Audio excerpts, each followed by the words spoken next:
और अच्छा नेता वही कहलाता है जो जनता की दुखती रग पे हाथ रख देता है और जनता उनके कायल हो जाते हैं। और रितु जायसवाल जी, आपको 70,000 लोगों के सामने आकर के सच्चाई कबूल करने में हिचकिचाहट क्यों हो रही है? क्यों इतना लेट लगा रही हैं आप? जब आपने पार्टी ज्वाइन कर ली है तो आप आइए और सबके सामने में खुल करके कहिए ना।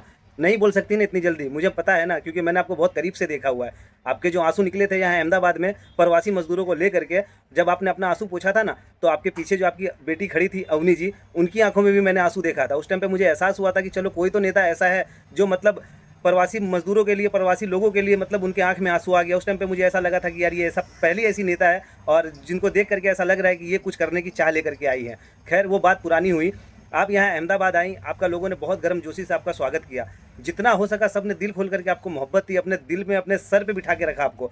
जहाँ जहाँ आप गई वहाँ वहाँ लोगों का साथ समर्थन सब कुछ आपको मिला और खुशी खुशी आपको यहाँ से विदा किया गया। और आपने यहाँ इतने बड़े बड़े वादे किए थे, ऐसी ऐसी बातें की थी जो इससे पहले किसी ने नहीं की थी। और जो अच्छा नेता होता है ना, जो मजा हुआ एक नेता होता है, उनकी एक पहचान होती है कि वो जो जनता होती है ना उसके दुखती रग पे हाथ रख देता है। और अच्छा नेता वही कहलाता है जो जनता की दुखती रग पे हाथ रख देता है और जनता उनके कायल हो जाते हैं। और इस काम में आपने यानी आप बहुत माहिर थी। इसकी वजह से तो पूरे अहमदाबाद में लगभग जितने लोग थे एक तरफा आपके सपोर्ट में आए। हर जगह आप गई, जहाँ पर भी आपने रैलियाँ की और जिन जिन कारखानों में गई, जिन जिन गलियों में गई, वो सब मुझे अच्छे तरीके से याद है। और मैं साथ में ही था आपके। कितनी जगह पर आप बात करते करते मजदूरों को लेकर के उनकी जब डेथ हो जाती है शहर में, कैसे उनके घर परिवार वाले मजबूर हो जाते हैं, अपने बच्चे को, अपने माँ बाप को नहीं देख पाते, और आप रोने लग गई थी। मगर क्या ही बोला जाए, वो सब बातें पुरानी थी, क्योंकि ये आपका निजी फैसला है और इसके ऊपर में कोई कुछ नहीं बोल सकता है।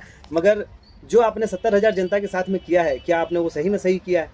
आप जब यहाँ आई, लोगों ने आपको खुल करके सपोर्ट किया और आपके जाने के बाद हर एक लोग अपना काम ईमानदारी से करते रहे। किसी को कोई लालच, सब बिना स्वार्थ के और बिना किसी लालच के आपके सपोर्ट में खड़े हुए थे। और बच्चे से लेके जवान, बूढ़े, औरत, लेडीज़, लड़कियाँ सब यही चाहती थी कि इस बार बदलाव ज़रूरी है। आपका ही कहना था टिकट मिले या ना मिले, मगर सत्ता परिवर्तन करने आपको आना पड़ेगा। करप्ट सिस्टम, करप्ट सरकार, सब कुछ आपकी ही कही हुई बात है और मेरे पास वीडियो भी मौजूद है। आप गांव गई, ठीक है, आपको टिकट नहीं मिली। टिकट नहीं मिलने के बाद लोगों ने आपका साथ नहीं छोड़ा, आपके साथ में खड़े रहे। रैली हुई, मीटिंग हुई, उसमें आप आई, लोगों के बीच में आकर के आप रोने लगी। रो रो करके आप, मतलब जो होता है ना कि इमोशनली तौर पर आप लोगों के बीच में आई और खूब आंसू आपने गिराया। लोगों ने आपको एक्सेप्ट किया, निर्दलीय ही सही, क्योंकि आपकी बात थी कि आप किसी भी पार्टी में जाएँ, कुछ भी करें, ठीक है, मगर आप परिहार के लोगों के लिए काम करेंगे। लोगों का सपोर्ट और हिम्मत देख करके ही आप निर्दलीय चुनाव लड़ने के लिए आई थी। नहीं तो जो आप बोल रही हैं ना, जो कॉल रिकॉर्डिंग जो वायरल हो रहा है, और आप जो बोल रही कि आपको बीजेपी की टिकट मिल रही थी और आपकी सीट पक्की थी, जी नहीं, ये आपकी गलतफहमी है। अगर शुरू में ही, अगर आपको जाना ही था तो आप शुरू में ही चली जाती ना, कोई दिक्कत वाली बात नहीं थी। मगर 70,000 लोगों को इस तरीके से आपने जो गुमराह किया है, और जनता सब जानती है, यहाँ शहर में जितने भी रहने वाले लोग हैं उन सब को अभी आपके लिए, आपके सपोर्ट करने की वजह से क्या क्या नहीं सुनना पड़ रहा है। लोग यहाँ आपस में लड़ झगड़ करके क्या से क्या नहीं कर दिए, मगर आपको उन सब की फीलिंग का एक ज़रा भी एहसास नहीं हुआ। लोगों ने आपको प्यार दिया, दूध से नहलाया, क्या क्या नहीं किया। क्यों? क्योंकि उनको एक उम्मीद थी कि आप जिस तरीके से आप बात करती थी, लोगों के बीच में रहती थी, उनको ये था कि भाई परिहार में आप बदलाव लेकर के आएंगे। और उसी बदलाव में सब लोग बह गए। और उसमें जितने भी लोग थे जो परिहार प्रखंड के थे, जो दूसरे, मैं भी दूसरे प्रखंड से आता हूँ, मगर आप जब आई यहाँ, आपके जब आंसू देखे तो वहाँ से भी मेरा दिल पिघल गया। मगर मेरे अलावा और भी बहुत सारे लोग थे जिन्होंने आपका साथ, समर्थन, सपोर्ट खुले दिल से किया था कि आपको जीत कर आना चाहिए था, मगर आप जीत करके नहीं आए। जब आप चुनाव हार गई तो उसके बाद से ऐसा लगा कि प्रवासी मजदूरों की आवाज़ उठना ही बंद हो गया है और आप भी अपने कामों में मशगूल होने लग गई। और दूर दूर तक आपका परिवार से कुछ लेना देना, नाता उता कुछ नहीं था। ये सारी जनता ने देखा। मगर आप मुझे एक चीज़ ये बताइए कि जब इतने सारे लोगों का साथ, समर्थन ले करके जब आपने निर्दलीय लड़ा था, तो कम से कम एक बार उन लोगों के सामने भी आकर के उनसे एक बार राय मशवरा तो करती कि ऐसा ऐसा बात है, इस तरीके का है। तो उस टाइम पर हमको लगता कि हाँ भाई, आप खुशी खुशी विदा कर दिया जाता आपको, उसमें कोई दिक्कत वाली बात नहीं थी। और मुझे इतना मालूम है कि लोगों को आपसे इतनी मोहब्बत ही नहीं कि अगर आप उस टाइम पे कुछ भी मांगती ना उनसे, अपना दिल निकाल करके वो रख देते। इस तरीके से लोगों के दिलों में आपके लिए मोहब्बत थी। मगर उन सब को आपने एकदम, यानी समझ लीजिए, फुटबॉल की तरह उड़ा दिया, खेला कर दिया सबके साथ में।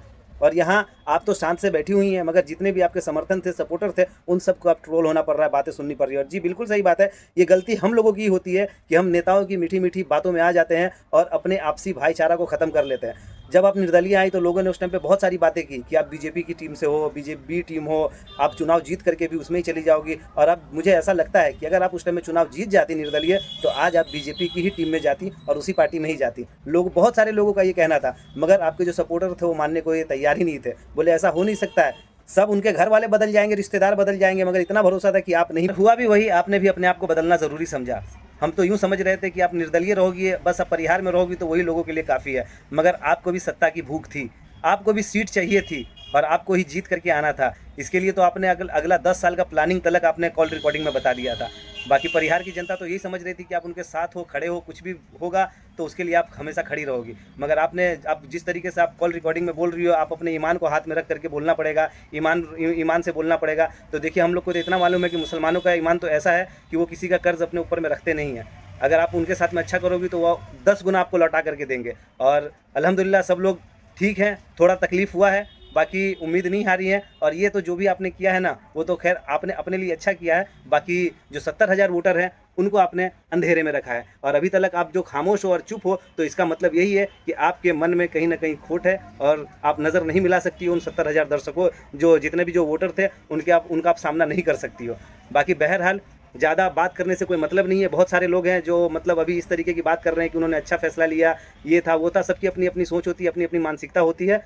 हम तो यही बोलेंगे, ठीक है, चलिए, आप बीजेपी में गई हैं, आपको बेस्ट ऑफ लक। आप वहाँ से जीत करके विधायक नहीं, आप एमपी बने और एमपी के बाद आप बिहार की मुख्यमंत्री बने और बिहार को बदल दें। जिस तरीके से आपने शहर में आकर के प्रवासी मजदूरों के बारे में सोचा और प्रवासी मजदूरों के बारे में बातें की, उम्मीद है कि आप अपने इस काम पर कायम रहेंगी और लोगों का काम इसी तरीके से आप करते रहेंगे। तो आप लोग कमेंट ज़रूर करिएगा और ज़रा वीडियो को शेयर कर दीजिएगा। भाई, हमारा भी दिल दुखा है, मगर क्या कर सकते हैं, सबकी अपनी मर्ज़ी होती है। नेता है, एक न एक दिन उनको बदलना है, तो उन्होंने भी वैसा ही किया। बाकी बेस्ट ऑफ लक। आप वहाँ भी जाएँ तो आप लीडर बन के रहें, इससे ज़्यादा कुछ नहीं बोलेंगे। आप लोग वीडियो को शेयर कर दीजिएगा और कमेंट आप लोग ज़रूर करके जाइएगा।